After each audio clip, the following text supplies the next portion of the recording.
श्री स्वामी समर्थ. श्री स्वामी समर्थ. मित्रमैत्रिणींनो, आयुष्यात असा एक काळ प्रत्येकाच्या जीवनात येतो जेव्हा असं वाटतं आता काहीच उरलं नाही. नोकरी गेली, व्यवसाय बंद पडला किंवा केलेल्या प्रयत्नांना अपयश येतंय, यश मिळत नाही. आपली माणसं दूर जातात आपल्यापासून, पैसाही नाही जवळ आणि मनात एकच विचार येतो, देवा आता पुढे काय करू? मी एवढे प्रयत्न करते तरी मला यश मिळत नाही, अपयश येते, काय करू? पण अशाच कठीण क्षणी माणसाची खरी परीक्षा सुरू होते. आज आपण स्वामी समर्थांच्या शिकवणीतून प्रेरित असा संदेश जाणून घेणार आहोत, जो निराश मनालाही पुन्हा उभं राहण्याची शक्ती देतो, धैर्य देतो आणि आलेल्या संकटांना सामोरे जाण्याची ताकद देतो. तर हा व्हिडिओ शेवटपर्यंत नक्की पहा. नमस्कार, प्रगती रीड्स या चॅनलमध्ये तुमचं स्वागत आहे. तर आज आपण कोणताही पर्याय उरलेला नसतो त्यावेळी काय करायचं, हा संदेश म्हणजेच त्यातून मार्ग कसा काढायचा, यावर स्वामी समर्थांच्या शिकवणीतून आपल्याला काय संदेश मिळतो ते पाहणार आहोत. तरी व्हिडिओ शेवटपर्यंत नक्की पहा आणि चॅनलवर नवीन असाल तर प्लीज चॅनलला सबस्क्राईब नक्की करा. जे संपलं ते खरंच संपलं आहे का हो?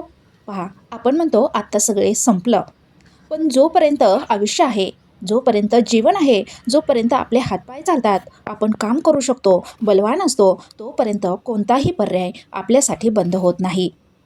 एक पर्याय गेला तर दुसरा पर्याय नक्कीच त्यावर उपाय असतो.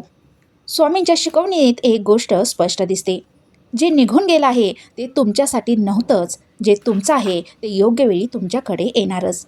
म्हणजे जे तुमच्या हातून निघून गेलं आहे ते आपल्यासाठी चांगलं नव्हतंच किंवा ते आपलं नव्हतंच, तर त्यावर हक्क गाजवण्यात किंवा त्यासाठी रडत बसण्यात काहीच अर्थ नाही, असं श्री स्वामी समर्थ म्हणतात. जे तुमच्यासाठी योग्य आहे ते नक्कीच तुमच्याकडे योग्य वेळी येईल. म्हणून गेलेल्या गोष्टींवर रडण्यात आयुष्य वाया घालवू नका.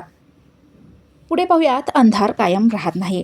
पहा, अंधार म्हणजे संकट, अडचण कायम राहत नाही. आज अडचण आले तर त्याच्यावर आपण काहीतरी सोल्युशन काढून ती दूर करू शकतो, संकटांचा सामना करू शकतो. रात्र कितीही मोठी असली तरी सूर्य उगवतोच. तसंच दुःख कितीही मोठं असलं, त्या दुःखाचा, त्या अडचणीचा, त्या संकटाचा देखील शेवट नक्कीच होतो. त्यामुळे धीर सोडू नका. स्वतःवर, गुरूंवर विश्वास ठेवा आणि धैर्याने संकटांना, अडचणींना सामोरे जा. पुढे पाहूयात, संकट म्हणजे शिक्षा असते का?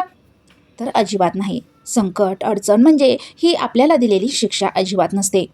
कारण काही भक्त देवाची पूजा करतात, गुरु मानतात, गुरुची सेवा करतात, तरीही त्यांच्यावर संकट येतं. मग ते म्हणतात की आम्ही तुमची एवढी सेवा करतो, मी कुणाचं वाईट करत नाही, तरी माझ्यावर ही संकटे, ही अडचणी का येतात?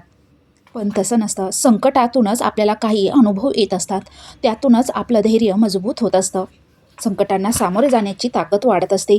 जेणेकरून ह्याच्यापेक्षा मोठं संकट आले तरी तुम्ही त्या संकटाला, त्या अडचणीला धैर्याने सामोरे जाऊ शकाल. त्याची तयारी आत्ताच गुरु स्वामी करून घेत असतात.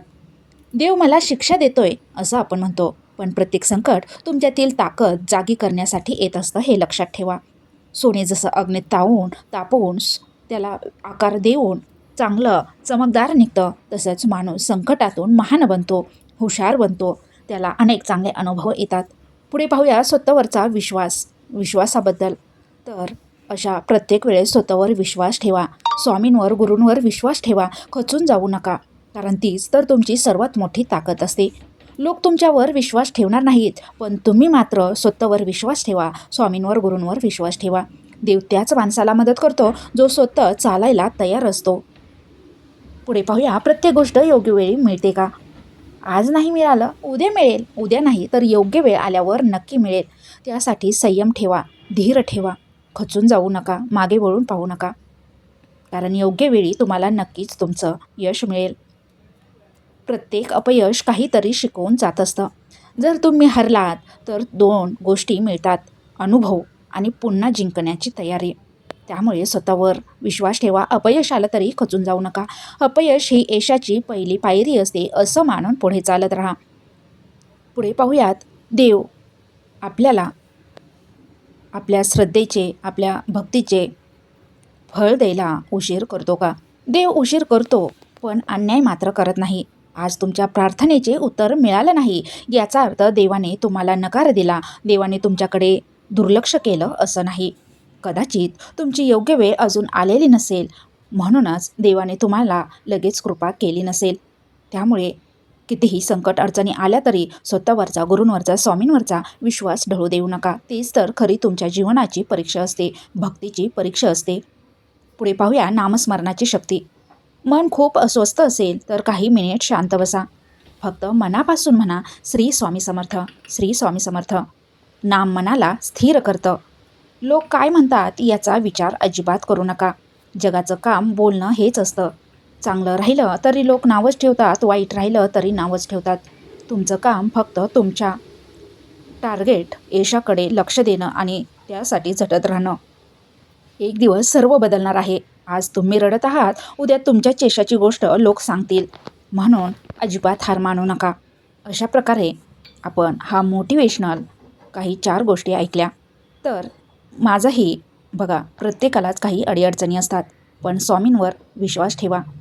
मीही स्वामींवर विश्वास ठेवून त्यांचा शिष्य बनून मी आज हे 11 गुरुवारचं व्रत केलेलं आहे. 11 गुरुवारापैकी हे दुसरा गुरुवाराची माझी पूजा मांडणी आहे. हे व्रत मी आज केलेलं आहे. पाणी फळे खाऊन हे उपवास मी केलेला आहे. आणि या दिवशी श्री स्वामी चरित्र सारामृत या ग्रंथाचं पूर्ण वाचन पारायण करते आणि श्री स्वामी समर्थांचा तारक मंत्र 11 वेळा म्हणते. तसेच 1008 वेळा श्री स्वामी समर्थ असे नामस्मरण करून त्याच्यानंतर आरती करून मी ही पूजा संपन्न करते.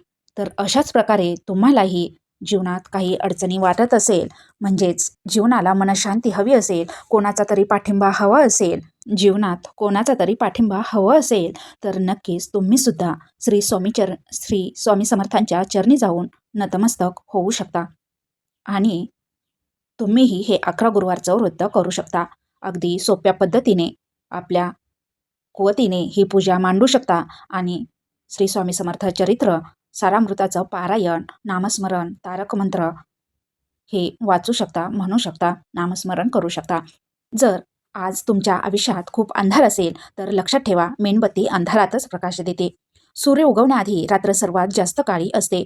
म्हणून विश्वास ठेवा, धीर ठेवा, प्रयत्न करत राहा आणि परमेश्वरावर, श्री स्वामी समर्थांवर श्रद्धा ठेवा, विश्वास ठेवा.